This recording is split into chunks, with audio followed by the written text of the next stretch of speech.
Bonjour, bienvenue sur Du Bien et Denis. Aujourd'hui, nous allons faire un petit débriefing par rapport au match qui s'est déroulé entre Almeria et le Real de Madrid. Donc, comme on vous le disait la fois dernière, on savait très bien que le Real devait s'imposer et que une nouvelle victoire pour le Real, donc de nouveaux points par rapport à Barcelone.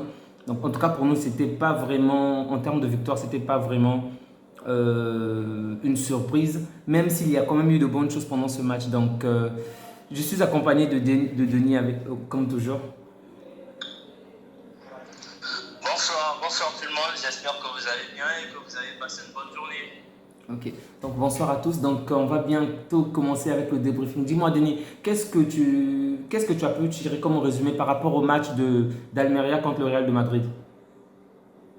En fait, Duke, c'est comme tu as dit, en fait, tous les deux, on savait déjà que le Real allait s'imposer, mais aucun de nous deux ne s'attendait à ce que le match soit aussi disputé. Déjà, eux-mêmes, les Madrilènes, ils ne s'attendaient pas à une telle opposition. Mhm. Et moi, c'est particulièrement certains joueurs tels que Rudiger, Chouameni et Kamavinga, principalement ces voilà, qui n'ont pas été à la hauteur, si bien que Carlo Ancelotti lui-même il a dit après le match que Kamavinga et Chouameni, c'est pas juste peut-être que le maillot était trop Important. assez grand pour eux, et ils n'ont pas en fait fait ce qu'on attendait d'eux en tout cas hier. Et Rudiger, c'est comme je le dis souvent à des amis madrilènes, il est bon quand dans une défense à 3, pas dans une défense à 2. Et vous pouvez demander aux fans de Chelsea, avant l'arrivée de Thomas Tuchel, quel était le niveau de Rudiger. Ok, je comprends très bien ce que tu veux dire. Mais sur ta liste, est-ce qu'on peut aussi inclure, parce que j'ai quand même trouvé Mendy assez, on va pas dire nul, mais décevant, ainsi que Nacho, moi personnellement. En fait, ils ont fait un match, mais c'était peut-être pas aussi brillant que ce à quoi on pouvait s'attendre de leur part, en fait. Moi, en tout cas, il faut simplement les ajouter. Je suis totalement d'accord par rapport à ce que tu as dit concernant Rudiger, mais. Et aussi Tchouaméni, bon, on peut déjà lui pardonner du fait que ce soit le premier match, mais ok, c'est pas du tout le Tchouaméni de Monaco. On espère simplement qu'il va davantage s'améliorer et fournir de meilleures qualités, de meilleures prestations en tout cas. Pas contre le Barça, mais de meilleures prestations.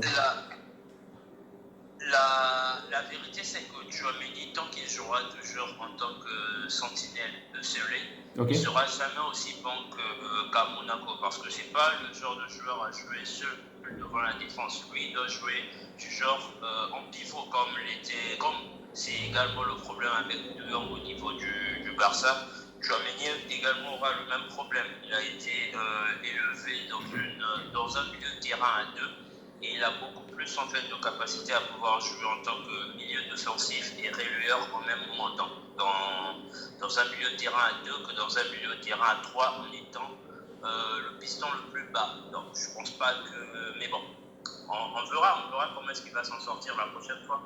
D'accord, donc juste pour faire un petit résumé, donc le Real s'est imposé 2-1. Le Real était mené pendant toute la première période. En tout cas, Almeria s'est bien débattu et surtout, je tenais à souligner la prestance de Ramazani, je crois, oui, Ramazani, le jeune Ramazani. En tout cas, il a bien joué et il a quand même joué d'une manière intense, particulièrement en première période. Et il y a une chose que je voulais te dire par rapport au Real et par rapport au Barcelone, puisque on parle toujours des deux équipes.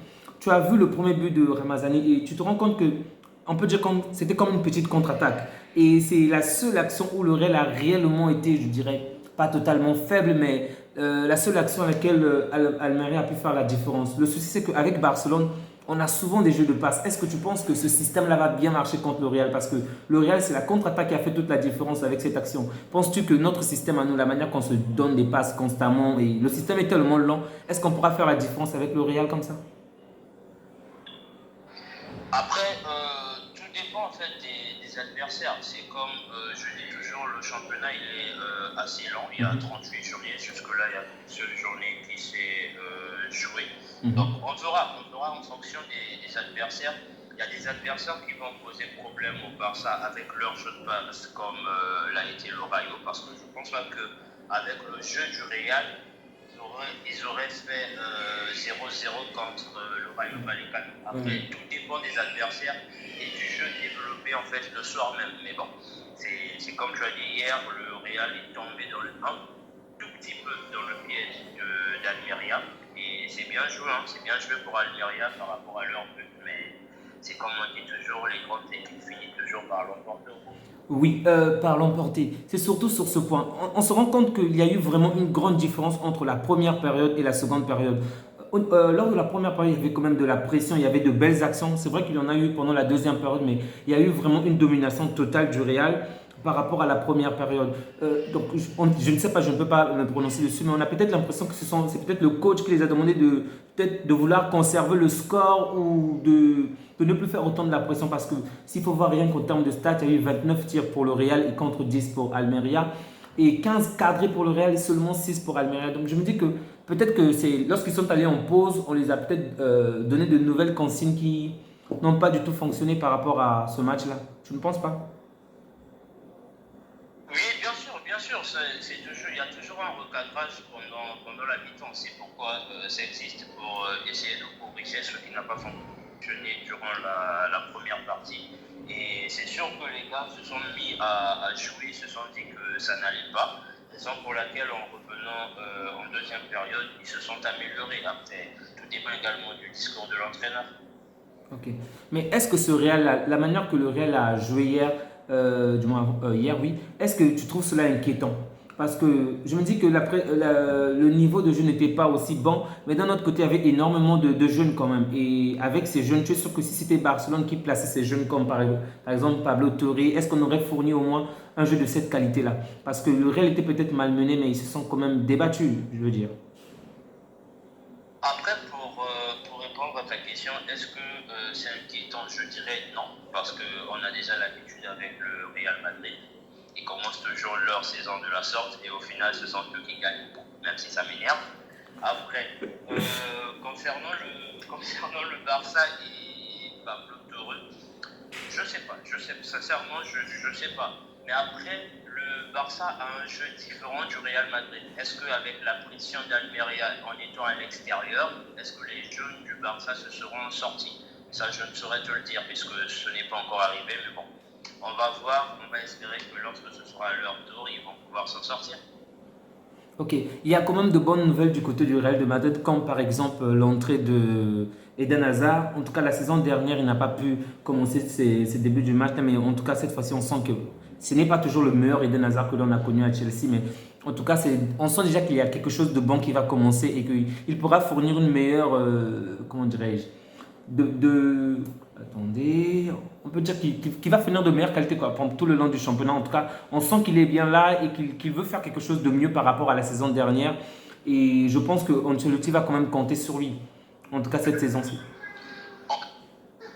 Ancelotti compte déjà sur lui, puisque après le match, il a dit que cette année, Hazard va avoir plus de minutes qu'il n'a eu la saison dernière. Après, tu as raison sur ce point-là que son entrée a quand même fait du bien au Real en termes de mouvement, même si ce n'est pas le Eden Hazard des années 2015-2016. Mais en termes de mouvement, c'était déjà bien que l'année dernière, que les années précédentes, depuis qu'il est au Real Madrid. Mais bon, je lui souhaite tout le meilleur du monde, hein, surtout que c'est mon joueur préféré. Bon, j'en attends encore beaucoup plus de lui. Ok, qu'ils réussissent autant qu'ils peuvent, mais pas contre le Barça. D'accord. Maintenant, il y a un petit point, je sais qu'on parle du Real de Madrid, mais j'aimerais parler d'un joueur qui m'a une fois de plus impressionné. C'est le jeune Brésilien, Vinicius. En fait, il a fourni tellement un grand match. Hein. S'il faut le dire, Almeria n'est peut-être pas la première équipe du championnat ou peut-être pas dans le top 4, mais en tout cas, la qualité de jeu de Vinicius est vraiment à féliciter. Et je me dis que si Vinicius garde ce niveau tout le long de la saison et que Neymar aussi de son côté garde ce même niveau-là, le Brésil sera vraiment chaud. Oui, tu as raison sur ce point-là. Tu as raison sur ce point que si Vinicius garde ce niveau-là et que Neymar également garde le niveau qu'il a actuellement, bonne chance aux défenseurs pendant la Coupe du Monde. Hein. Parce qu'il y a quand même, il y a juste le petit quoi que je trouve par rapport au Real. La saison passée, on parlait d'une Benzema dépendance, mais il faudrait aussi le voir par rapport à Vinicius. On voit qu'il a joué un grand match et il a tenu pendant, je crois, jusqu'à la 87e minute. Un match intense, il courait, il driblait, il a fait d'énormes dribbles. Mais je me dis, la manière dont on est en train de le faire jouer, je veux dire championnat, Coupe du Monde, est-ce qu'il va tenir longtemps? C'est aussi ça le problème parce qu'il faut de la rotation, il faut du changement. Et on s'est rendu compte de son côté à lui, il y a moins de changements. En tout cas, Après, il oui, est encore jeune. Après, il est encore jeune, c'est peut-être pourquoi on l'utilise plus que tous les autres. Mais après, pour faire un tout petit peu la comparaison avec les autres équipes, la plupart des grandes équipes, ils ont des trios. Mais il n'y a que le Real Madrid qui a un duo. un Pour duo. moi, Valverde en tant qu'excentré droit, pour moi, c'est juste pour bloquer en fait le latéral de l'autre côté, tu vois, un tout Oui, petit peu. je vois. Donc, moi, je me dis que le Real, c'est beaucoup plus un duo qu'autre chose. Il y a Vinicius et Benzema devant qui sont chargés de marquer, même si hier, aucun des deux n'a marqué, à la base, fait le travail pour eux. Il n'y a que ce duo-là. Lorsque tu regardes, par exemple, leur parcours en Champions League de la saison dernière, Oui. je peux m'avancer et dire que c'est aux alentours de 70 voire 80% des buts du Real de Madrid. Donc, si jamais vous avez des adversaires qui arrivent à bloquer ces deux-là, je me dis qu'ils ont de grandes chances de pouvoir battre le Real Madrid. Après, bonne chance. En tout cas, je l'espère beaucoup de notre côté parce que Araujo est quand même doué pour ce domaine-là, pour bloquer Vinicius. Je me dis que si on peut, lors de notre prochaine confrontation, s'il arrive une fois de plus à bloquer Vinicius, il va rester simplement Benzema pour pouvoir gagner la partie. Toutefois, il faut signaler que le Real a quand même de bons milieux, de bons défenseurs qui savent aussi marquer. En tout cas, ça, c'est un point à souligner. On se rend compte que les deux attaquants de pointe ne marquent pas, mais Lucas Vasquez marque, ainsi que David Alaba. Et ça, c'est vraiment un point positif. Alors qu'il venait juste à peine de rentrer, quelques minutes à peine, il a fait la différence. Et ça, c'est un point vraiment positif pour le Real. Oui, oui, oui, tu as raison, tu as raison. Au Real Madrid, que ce soit titulaire, remplaçant, ils ont quasiment le même niveau tous. Ok. Donc, tu as quelque chose à ajouter, Espoir, Denis, par rapport à ce résumé Non, d'Almeria non, contre non, le non, Real? non. Par rapport au match d'hier, je pense qu'on a déjà fait le tour. Et j'espère également que ce résumé va plaire à nos abonnés. En tout cas, prenez bien soin de vous. Si vous êtes intéressé par le contenu qu'on fournit, n'hésitez surtout pas à liker, à partager et surtout à commenter. On prend le temps de lire les commentaires et c'est grâce à cela que la chaîne progresse. On vous souhaite une excellente soirée. Au revoir.